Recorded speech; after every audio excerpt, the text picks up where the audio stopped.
लड़की एक नजर में समझ गई। दादी ने जो सेब टीचर से दिलवाए थे उनमें जुलाब मिलाया गया था, लेकिन उसने न तो इसका खुलासा किया न ही सेब धोए। इसके बजाय उसने पूरी क्लास को सेब खिलाने का प्रस्ताव रखा। यह देखकर चालाक लड़की तुरंत घबरा गई। उसने ही फल वाले को रिश्वत देकर जहरीला सेब लड़की की दादी को बेचा था। वह चाहती थी कि लड़की वही सेब खाए, उसे दस्त लगे और वह री एग्जाम में अच्छे नंबर न ला पाए। लेकिन अगर पूरी क्लास बीमार हो जाती तो स्कूल सीधे उसी तक पहुंच जाता। इसलिए चालाक लड़की ने अपनी अंदरूनी आवाज के जरिए सबको बताया कि उसने अभी अभी लड़की को सेब टॉयलेट के पानी से धोते हुए देखा है। उसने सोचा भी नहीं था कि लड़की फर्स्ट आए और अपनी बेगुनाही साबित करे। अब उसके पास कोई रास्ता नहीं था। उसने भी सेब का एक कौर खा लिया। तब जाकर बाकी छात्रों को लगा कि शायद यह सब गलतफहमी थी और उन्होंने भी सेब खा ली। कुछ ही मिनटों में सबको उल्टियां और दस्त शुरू हो गए और एम्बुलेंस से उन्हें अस्पताल ले जाया गया। लेकिन चालाक लड़की फिर भी लड़की पर इल्जाम लगाने लगी कि उसने ही सबको झड़ दिया है। छात्रों को शक हुआ और उन्होंने फिर लड़की से पूछा कि उसने सेब कहां से खरीदे थे। लड़की ने बताया कि उसने सेब फल वाले से लिए थे, लेकिन उसने पहले ही पुलिस को कॉल कर दिया है और पुलिस जल्द ही उस फल वाले को पकड़कर सच्चाई सामने ले आएगी। ये सुनते ही चालाक लड़की दंग रह गई और उसे भरोसा था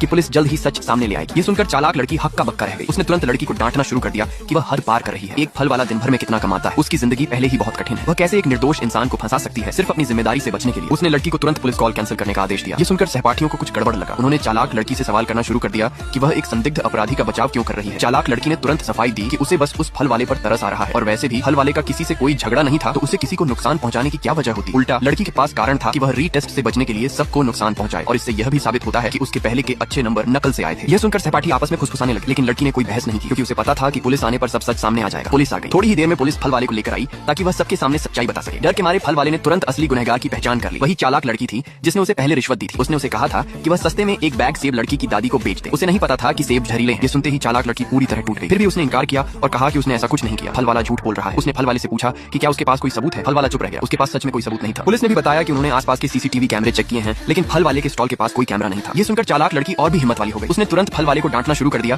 कि वह उसे बदनाम करने की हिम्मत कैसे कर रहा है। क्या उसे पता नहीं कि उसके पिता सबसे अमीर आदमी है। फल वाला डर के मारे कुछ नहीं बोल पाया, लेकिन लड़की मन ही मन चालाक लड़की को बेवकूफ समझकर कोस रही थी। उसने सबके सामने अपनी ताकत दिखाकर फल वाले को धमकाया था। अगले ही पल सहपाठी गुस्से से भर गए। उन्होंने चालाक लड़की को घेर लिया और डांटना शुरू कर दिया। अभी थोड़ी देर पहले वह फल वाले के लिए हमदर्दी दिखा रही थी और अब उसे ताकत के दम पर धमका रही थी। साफ था कि वह दोषी है, चाहे उसके पिता कितने ही अमीर क्यों न हो। क्या उनकी बेटी कानून तोड़ सकती है। चालाक लड़की के पास कोई जवाब नहीं था, लेकिन फिलहाल कोई ठोस सबूत न होने के कारण पुलिस को फल वाले को ही अपने साथ ले जाना पड़ा। इसी बीच चालाक लड़की ने लड़की को धमकी दी कि वह उसे आसानी से नहीं छोड़ेगी। अपने पिछले जीवन की यादों के आधार पर लड़की को अंदाजा था कि चालाक लड़की जल्द ही उस पर क्लास फंड चुराने का आरोप लगाएगी। और सच में अगले ही दिन मॉनिटर को पता चला कि क्लास का फंड गायब है। उसने सभी से पूछा कि क्या किसी ने उसे देखा है। उसी समय चालाक लड़की ने सबको अपने विचार सुनाए। उसने कहा कि उसने लड़की को मॉनिटर के बैग में तलाश करते हुए देखा था और लड़की क्लास की सबसे गरीब छात्रा थी, इसलिए उसके पास पैसे चुराने का कारण भी था। उसे यह नहीं पता था कि बहुत जल्द उसकी खुद की सच्चाई सबके सामने आ जाएगी और वह पूरी तरह बदनाम हो जाएगी।